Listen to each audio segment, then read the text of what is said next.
Hey, salut tout le monde, c'est Max Zia, j'espère que vous allez bien. Et aujourd'hui, nous allons nous pencher sur une connerie de jeunesse entre un lycéen et une étudiante. Allez, c'est parti.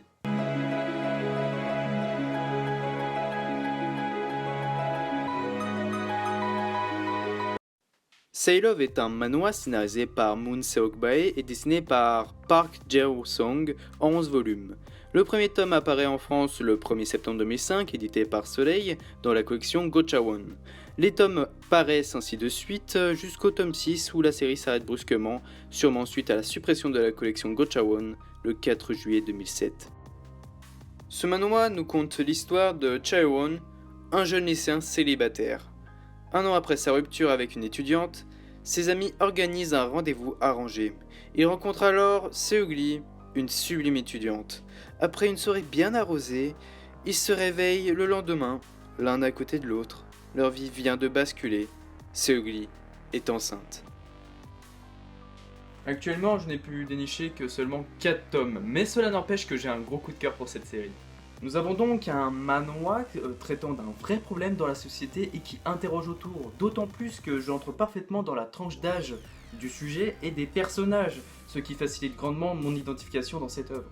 Donc l'histoire questionne sur l'avortement, les prises de responsabilité, ainsi que la famille, comment doit-elle réagir.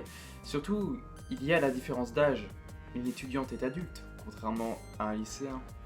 Aussi, est-ce qu'ils vont devenir comme Kevin et Jennifer, 15 ans, donnant naissance à Brian? Bon, ça va être compliqué, on parle d'une différence d'âge et ils n'ont pas 15 ans. Mais ce serait marrant qu'il y ait un manga sur Kevin et Jennifer. Outre l'aspect sérieux de ce manhwa, car c'est un seinen, il possède de nombreux points forts, notamment en étant distrayant, tout en étant prenant par son humour, mais aussi pour sa romance. Car rappelons que cette conception était un accident, ils ne se connaissaient pas avant, donc pourrons-nous parler d'amour? J'en doute fort. Ce manhwa est une prise de conscience sur la jeunesse et avec tout ce qu'il y a autour de l'alcool, mais aussi le sexe, puisqu'il y a eu conception et que vous connaissez désormais la suite.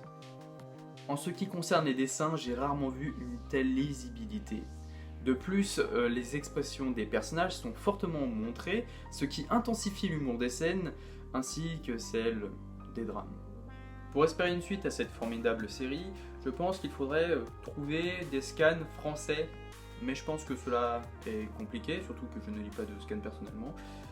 Ou sinon, il faudrait qu'une maison d'édition reprenne les droits, donc si un éditeur passe par là, coucou, si vous pouviez noter à côté de vous justement qu'il faudra peut-être reprendre les droits de ce manhwa, qu'il y a des lecteurs à combler, dont moi, et sûrement des lecteurs à viser, en sachant que le marché du manga, des manhwas et des manhwas ne cesse de croître. Nous arrivons en termes de vidéo, j'espère que vous aura plu. Dites-moi en commentaire si vous connaissez des mangas autour de la grossesse et de l'avortement, car cela m'intéresse fortement. Sinon, c'était Max Zia, on met la mala et on dit bye.